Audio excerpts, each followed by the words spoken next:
We have full coverage of stories making headlines this Friday, and this is just some of those stories. Tonight, the military man proposed for CEO job takes aim at wobbly EACC. I want to go and do what you call an institutional audit of the commission. Twalim Mbarak only awaits Parliament's nod to lead charge on graft.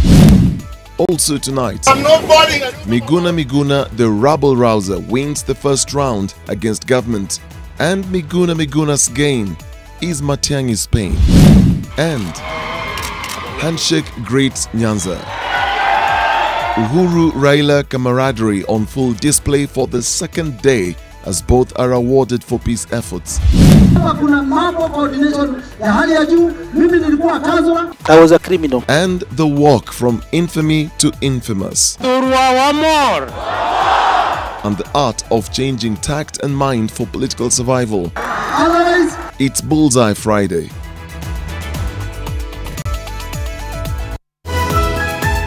NTV Weekend Edition with Dennis Okari.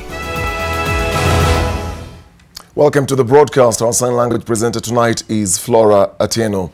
Twalim Mbarak, the former military man, proposed to take over as CEO of the Ethics and Anti-Corruption Commission, has taken aim at the dented image of the anti-graft body, which he says he will fix if picked for the job. Mbarak, who hopes to replace outgoing CEO Halake Wako, says bringing back sanity at the EACC will take time, but he has what it takes to restore the public's faith in the anti-graft body.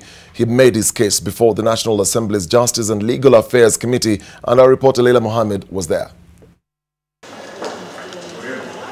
The former military man walked into Parliament buildings for his vetting date with the National Assembly's Justice and Legal Affairs Committee, accompanied by 3 former military colleagues who, just like him, have rested their fatigues for civilian roles as senior security officers in various organizations. My question then was, why did you have to leave that institution? Twalim Mbarak says he has his sights trained on patching up Integrity Center and restoring the public's faith in the Ethics and Anti-Corruption Commission that has suffered its own crisis of ethics.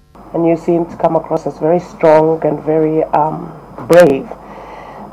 But I wonder, what can break you? My mother was married by my father as an orphan. She was 16. Removed. It's okay, proceed.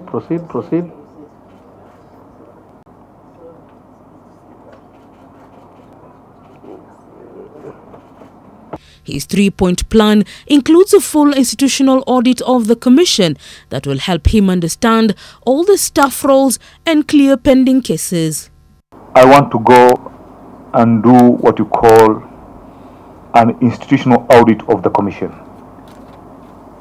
with focus on 3 things.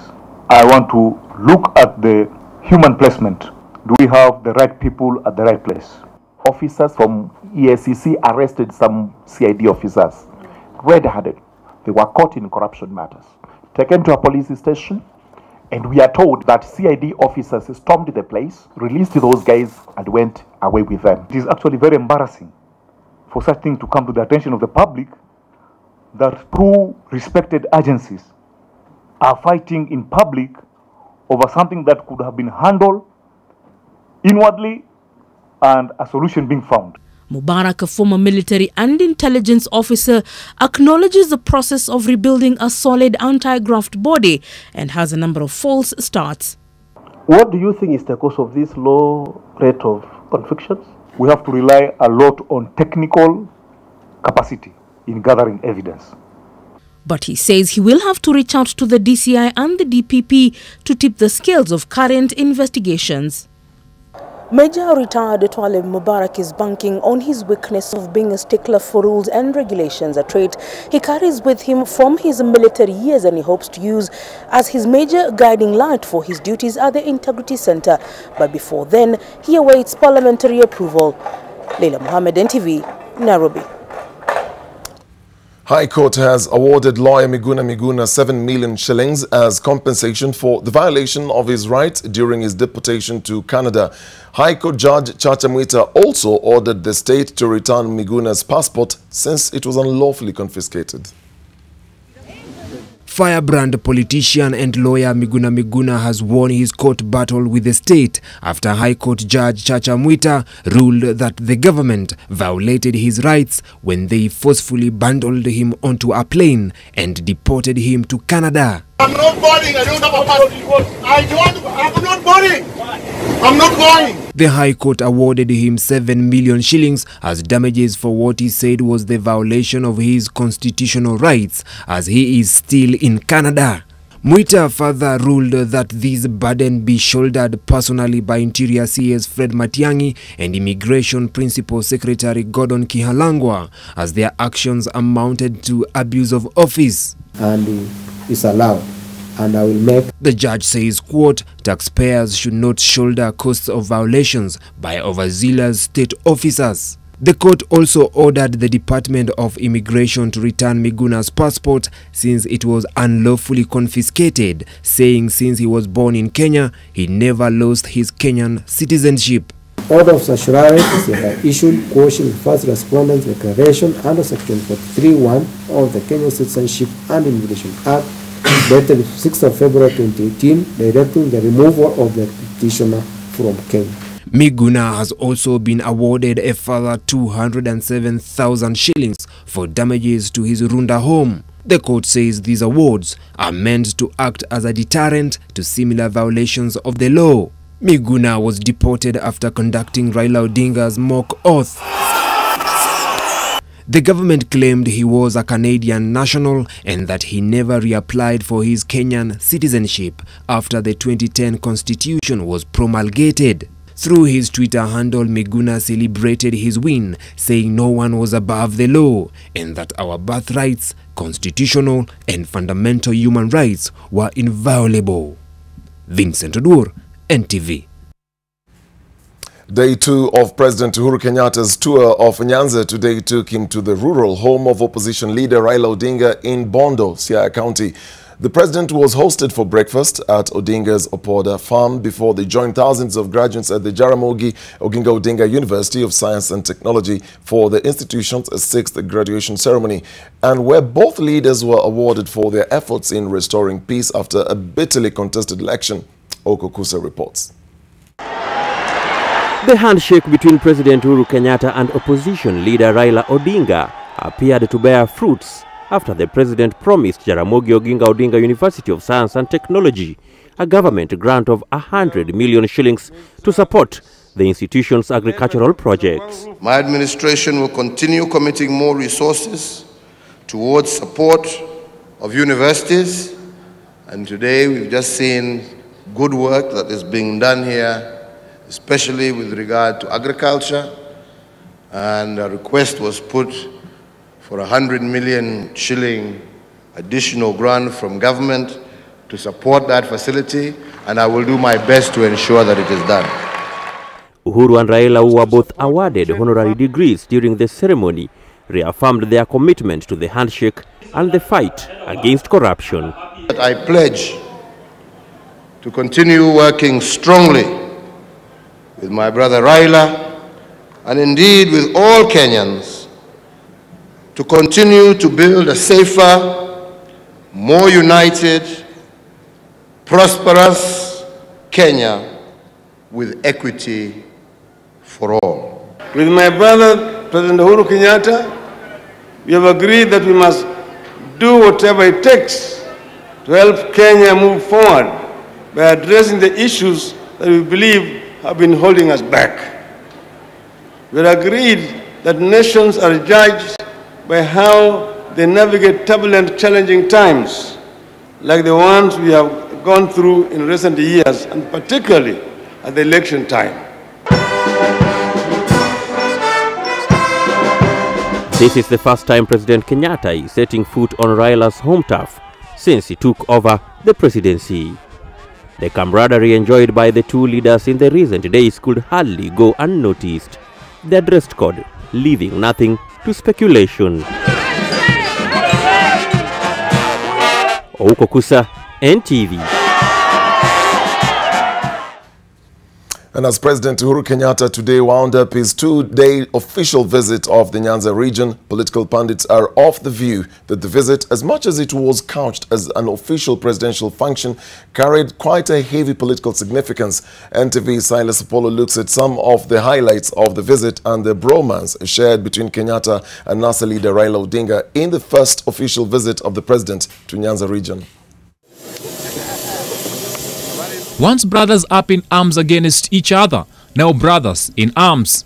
The comradeship between President Uhuru Kenyatta and Raila Odinga has been in full display for the second day as the president toured the home of his once political rival and now bedfellow.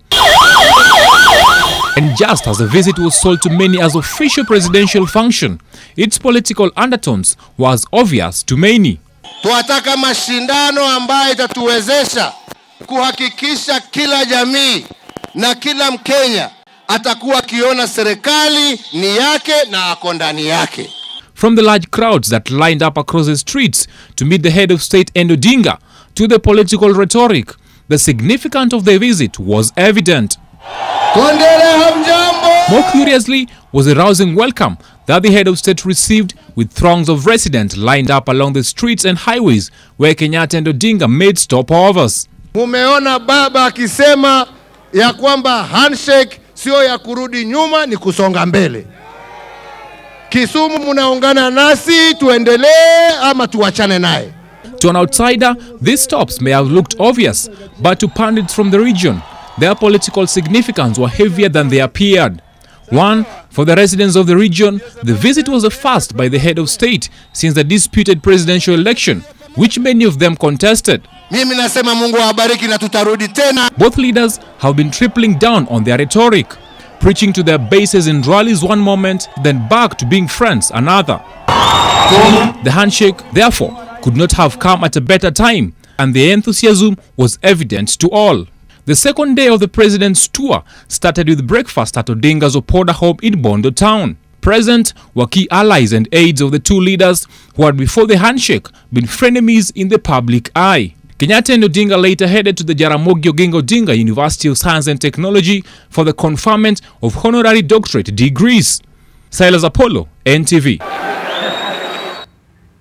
A day after the official rollout of the pilot phase of the universal health coverage in 4 counties, some residents are unsure of some of the details in the program, much as they are receiving free treatment. The county of Nyeri, which is among the pilot counties, has so far registered over 400,000 residents, which represents about 61% of the county's population. Melita Oletenges reports on the new hope that has come with a serving of confusion.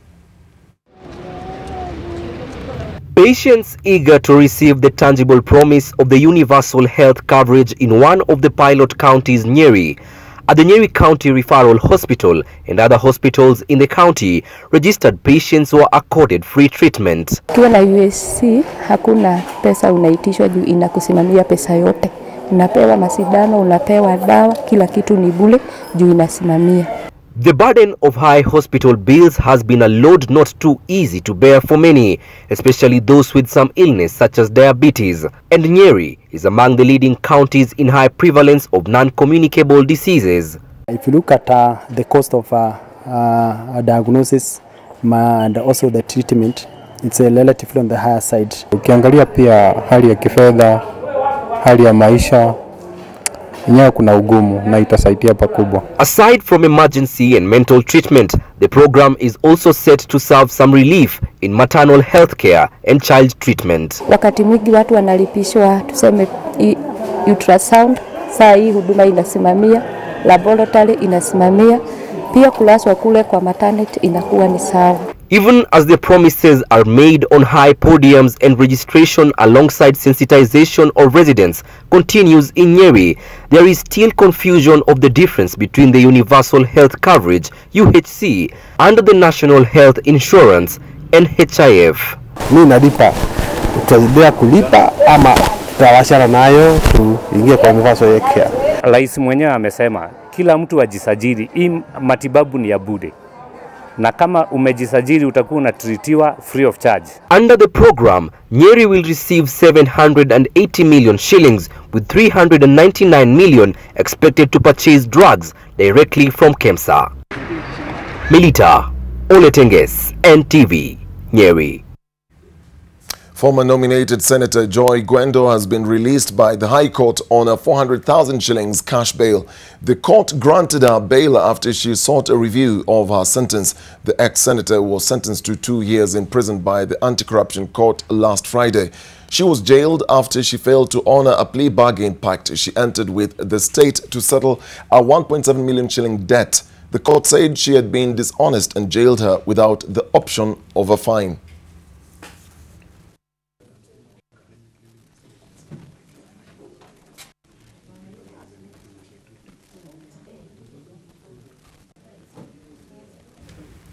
Nairobi Hospital ordinarily plays host to people who are unwell, but today it was evident that the facility may need some treatment at the top. Chief Executive Officer Gordon Odundo stayed locked up in his office Friday afternoon following attempts by the board of directors to forcefully remove him from office. Lawyers representing the board had gone to allegedly serve the dismissal letter to the CEO, only for him to refuse to receive it. Odundo's lawyers have since gone to court seeking to block the board's move, and Mel Miendo was at the Nairobi hospital seeking the details of the manifesting boardroom wars. A locked door greeted anyone trying to get into the Nairobi Hospital's Chief Executive Officer's office. It is here that Gordon Odundo locked himself in for most of Friday afternoon following alleged attempts to kick him out of office. Lawyers said to have been sent by the hospital's board of directors went to the facility to serve him with a sacking letter. However, the CEO refused to either receive the letter, leave his office or let the deliverer in. Senior consulting doctors who raised concern about the board's move confirmed the situation but were in the dark in as far as the reasons for the attempted ouster went. This Nairobi hospital has got stakeholders who the doctors, the patients and the KHA members who constitute the Kenya Hospital Association, which elects the board. Now, if there are matters that have arisen, is a bit inopportune because we've not been informed what's really been going on. Furthermore, the medics have called for a stakeholders meeting to shed light on the concerns raised by the board. And if it comes to a time when the CEO has to go, there are avenues of ensuring this is done. But it cannot be done haphazardly. People running to the office with security guards to drag a CEO of Nairobi Hospital. This is really unbecoming. While Odundo remained in his office, his lawyers went to court to seek an injunction that would allow him to continue serving as the hospital boss. NTV's attempts to reach the board for its comments bore no fruit, as the chairman, John Simba's phone was off and he did not respond to our alternative attempts to get clarity on the issue, keeping the board's position unknown. We have not seen the board chairman, who we expect to be here, because that's also empowering to us as doctors to know that the chairman of the board is actually present when some of these matters are taking place. Now, if a matter is going to be left to lawyers and their stakeholders before even matters have been discharged, it's a bit discerning. We get concerned about this. Gordon Odundo has been the CEO of Nairobi Hospital for close to 2 years now. Just last week, on the 4th of December, there was a high-level meeting where doctors, stakeholders, and even members of the board attended, and yet there was no issue that came up about Odundo that would lead to the standoff that has been seen today at one of the largest private hospitals in Kenya. Mel Miendo, NTV at the Nairobi Hospital. And from that story by Mel Miendo, NTV Weekend Edition takes a break, and I will be back with more stories. Keep it here.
Welcome back.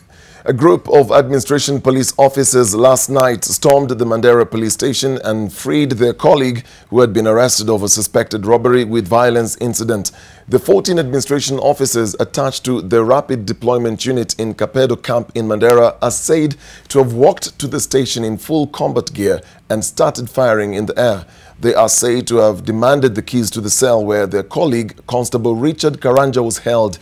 According to eyewitnesses, the officers fired several rounds in the air before walking back to their camp. Their camp is about 5 kilometers from the Mandera police station. Gun owners are up in arms against a directive by Interior Cabinet Secretary Fred Matiang'i to suspend the licenses of all firearms in the hands of civilians to allow for a fresh vetting. The National Gun Owners Association has contested the 90-day rigorous vetting, accusing the CS of usurping the powers of the Firearms Licensing Board. This even as Matiang'i maintains that strict gun control policies were for the country's and the region's best interest. With only 3 days left to the start of the 90-day vigorous verification of all firearm certificates, the National Gun Owners Association now has its guns trained on Interior Cabinet Secretary Fred Matiang'i and the Firearms Licensing Board.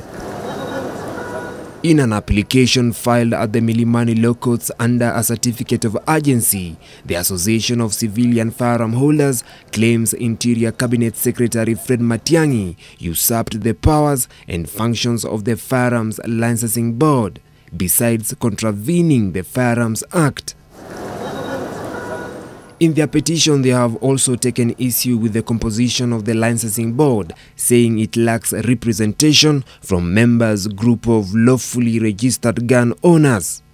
The association wants Matiang'i's directive to suspend all licenses of firearms in the hands of civilians be lifted and the subsequent vetting stopped until the case is heard and determined. Interior Cabinet Secretary Fred Matiang'i on his part made a case for a strict gun control policy, saying the proliferation of illegal firearms posed one of the country's biggest security threats. The exercise of fresh vetting of all civilian firearm holders that will be carried out by the Firearms Licensing Board is expected to begin on 17th December 2018. These will be the board's first target as it settles into office to streamline the process of acquiring and using firearms.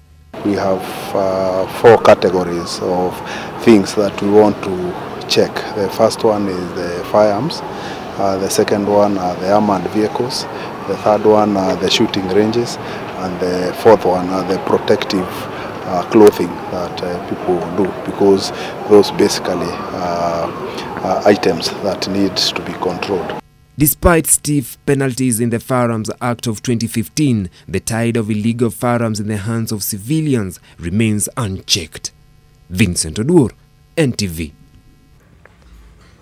To a rather disturbing story, a village in Bungoma County is staring double tragedy in the face after a man allegedly killed his grandfather by hacking his head before he committed suicide. The man, who in his 30s, turned against his grandfather after they were embroiled in confrontation. Jen Goyeri now reports on the 2 deaths and their link to police sermons. Tears and pain hung below the chirping of birds and sharing the atmosphere with clouds of smoke rising from the ashes of what was Mzee Matthew Sambu's home in Misiho village, Bungoma County. His grandson John Mawele allegedly hacked the old man's head with an axe and left him for dead. Sisi kukimbia kufika huko na kuuta nini? Kuka yangu Matayo amemfunika leso. Potapota inampeleka Misiho kwa hospitali. Na sisi kama ukoo tumeona mbaya sana, tunalia tukichua ya kwamba mwenye amefanya kitendo hiki tuko na huzuni, hatuchivile tunazopatiana namna gani na yeye. Neighbors say that after committing the heinous act, John took off only for his mother to stumble upon his body on her way to a relative's home. Nilikuwa naenda kwa jirani hapo, kwa Wenori hapo. Tulikuwa naenda na mwanaroho yangu huyu. Kufika tu hapo hivyo kuangalia mbele hivyo. Naona mtoto yangu wako hapo kwa mita amechinyongea hapo. Matthew Sambu was allegedly brutally murdered after confrontation with his grandson over police summons issued to the young man over engagement in criminal activities. Villagers are appealing to family members to settle their differences peacefully. Jean Guiri, NTV. Further afield, several times a week, British classical pianist Paul Barton sets up his piano against a backdrop of forested slopes in Thailand and plays for his huge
Time now for business. Kenyans have a reason to be happier this Christmas following the Energy Regulatory Commission's downward price review of fuel prices. The ERC has reduced the cost per litre of super petrol by 4 shillings and 57 cents, while diesel has gone down by 0.55 cents per litre.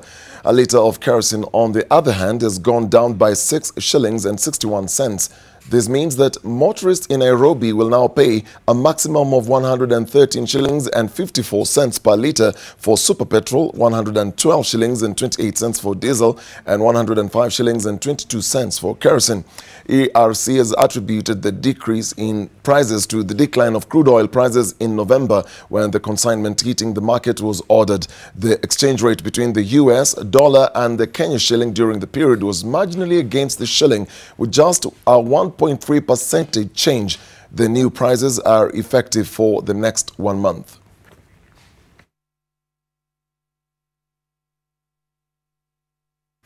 East African countries are in a new push for the formation of a single regional aviation bloc, which, if successful, could reduce the cost of tickets for regional flyers. The EAC is now seeking to negotiate air service agreements as one.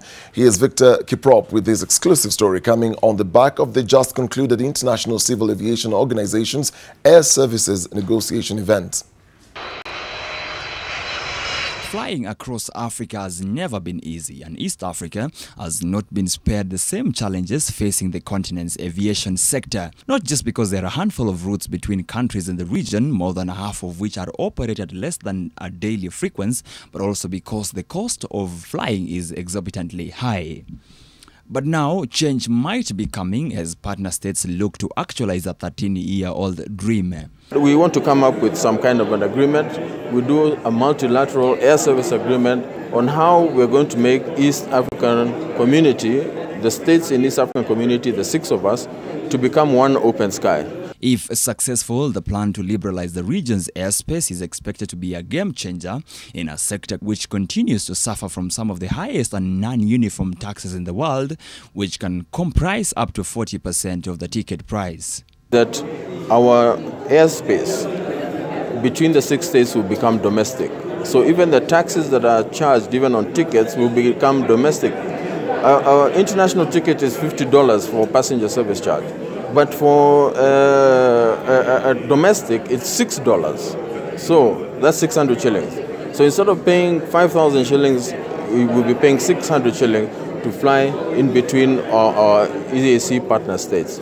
Regional countries have over the last 2 decades been trying to create a common and seamless airspace with no success due to restrictive bilateral air agreements and protectionism by member states.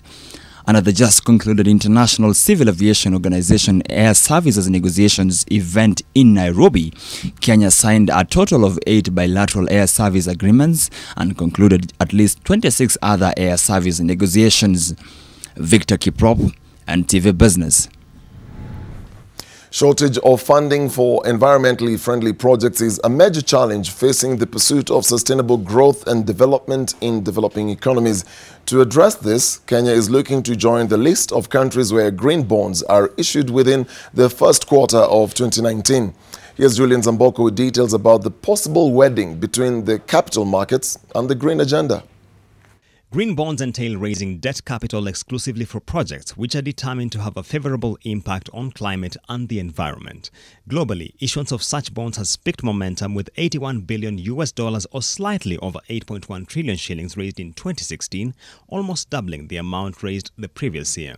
With Kenya's first issuance earmarked for the first quarter of 2019, the Kenya Bankers Association says the government's development agenda should help create a steady pipeline of viable projects. The green bond could come in handy to support the government's agenda in terms of the big 4. If you look at, for example, agriculture, food security is one of the big 4, and agriculture is a sector that is directly, aligned to that pillar of the big 4, and the green bond would come in to, for example, support innovative things like, smart farming. On the cards, as far as initial issuers of green bonds are concerned, are 3 scenarios the association is contemplating.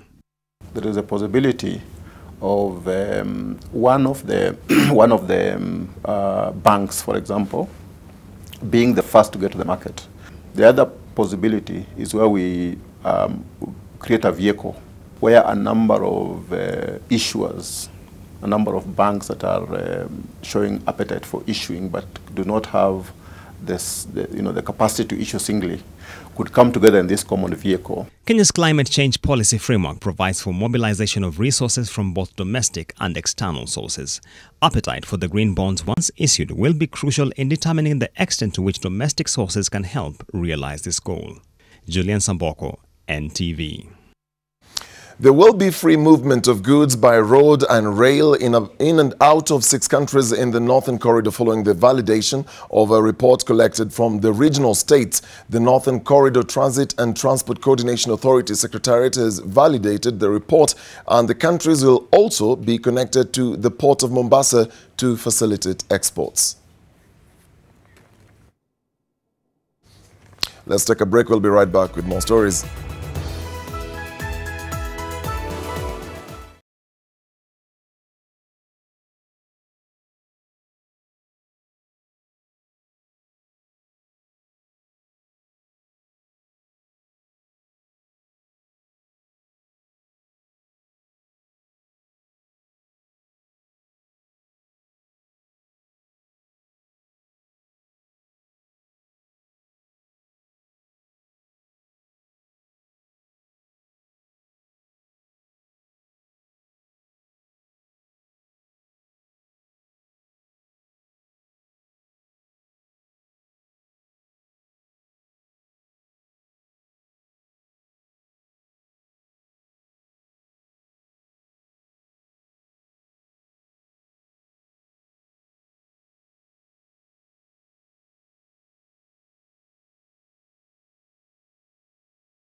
Welcome back. Now, being able to change both mind and tact, it seems, is an art every politician with ambition must learn.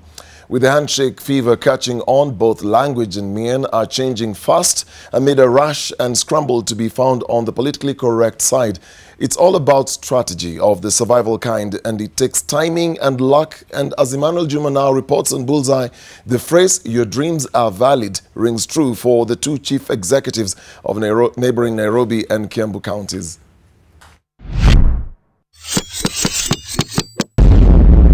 Hey, Otherwise to you too, baba yao. Your CV please. Hapa kuna mambo coordination ya hali ya juu. Mimi nilikuwa kazola, mimi najua hii kazi yao. Nilikuwa deputy mayor, unajua. Mimi nilikuwa Nairobi nikiwa mjumbe. From a councillor to governor, and now he's turning on the heat in Kiambu, causing some very uncomfortable moments.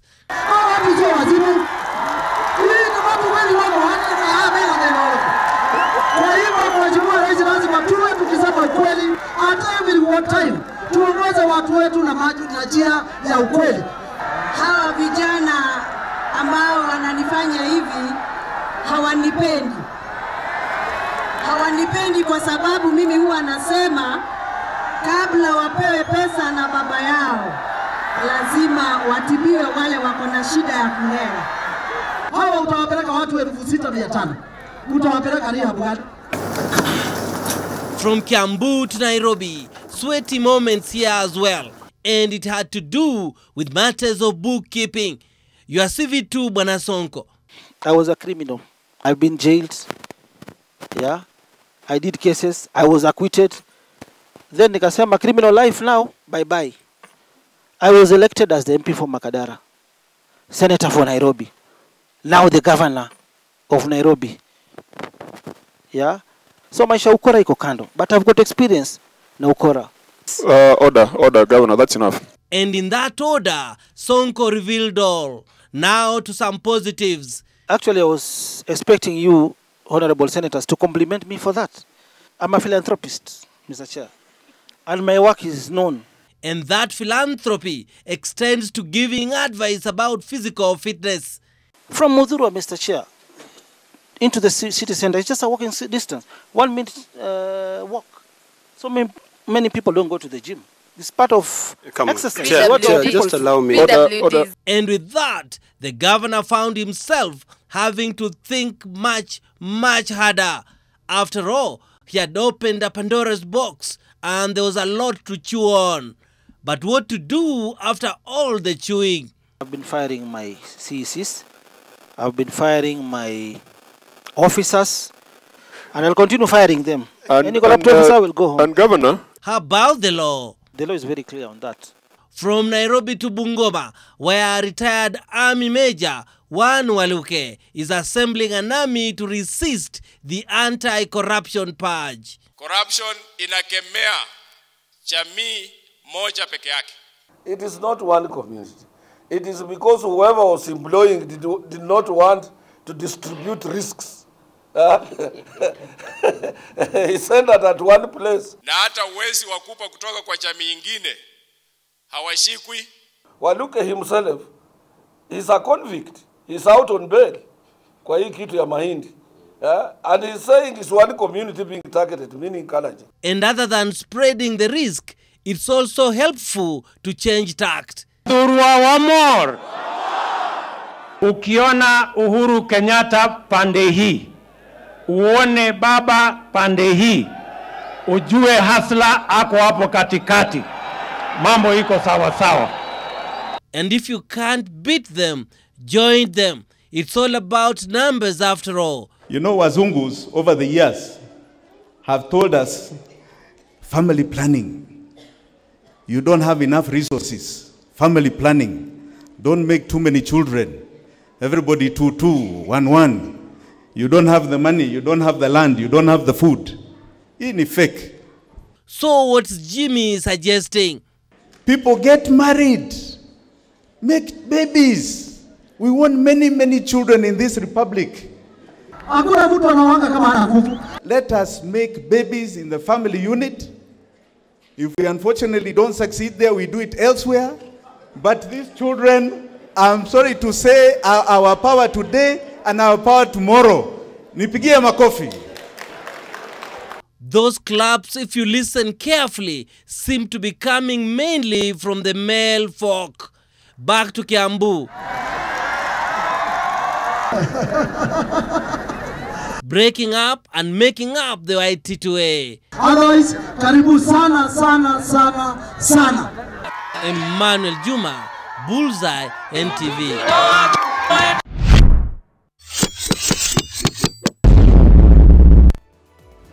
Let's go for another break, and Sean Cadavillas will be here with the sports news.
The latest sports news. Now, Kariobangi Sharks have refuted claims by their CAF Confederation Cup opponents, Asante Kotoko, that they've mistreated them. The Ghanaian team complained about the state of the pitch accorded to them for training, as well as the bus availed for their local transport. But Sharks released a statement to counter the allegations and revealed that Asante Kotoko refused to share their itinerary.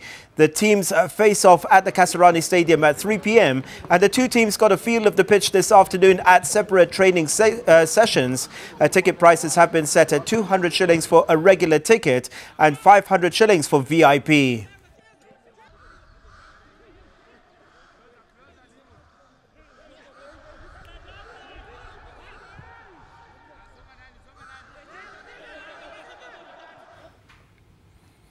Kenya will play Nigeria in the final of the Copa CocaCola Under-16 Africa Cup. That's tomorrow at the Afraha Stadium.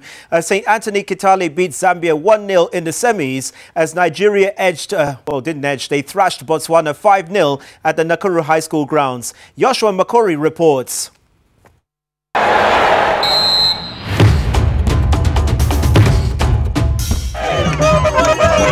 Copa CocaCola Under-16 Africa Cup will come to an end tomorrow at Afraha Stadium in Nakuru County. Today, Kenya beat Zambia 1-0 in the first semi-final match played at Nakuru High School. David Leon scored the only goal for St. Anthony Kitale in the 49th minute from the spot. Huo ni ushindi madhubuti, ni ushindi ambao pia mpinzani wako anajua kwamba game ilikuwa ngumu. Kwa hivyo ni ushindi mzuri kwetu. Officiation was extremely poor. Yeah, extremely poor because the referees should have avoided by all means not to award an unnecessary penalty. In the second semi-final, Nigeria humiliated Botswana 5-0. Nigeria goals were scored by Williams Gift, James Ogetenega, Hussein Mohammed, and Henry Williams, who netted a brace. It's not easy to beat Kenya in their home, but we have the encouragement, we have the courage that we are going to beat them. Nacheza Afraha Stadium ambayo ni kubwa, ina mashabiki pia wa Kenya, najua watatupea motisha na kesho tunashinda rahisi tu. Hakuna hii kombe mali inaenda, inabaki Kenya hapa hapa. In girls final, Kenya will take on Zimbabwe, who they beat 2-0 on Monday.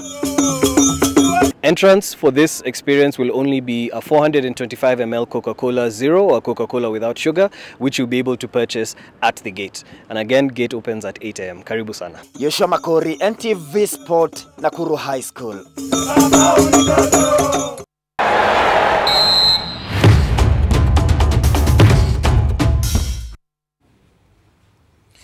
A Patrick Quintonda effort from inside the 6-yard box with 7 minutes remaining on the clock propelled Shabana FC to a 2-1 win over Kangemi All-Stars, and that was in the National Super League at Camp Toyoyo.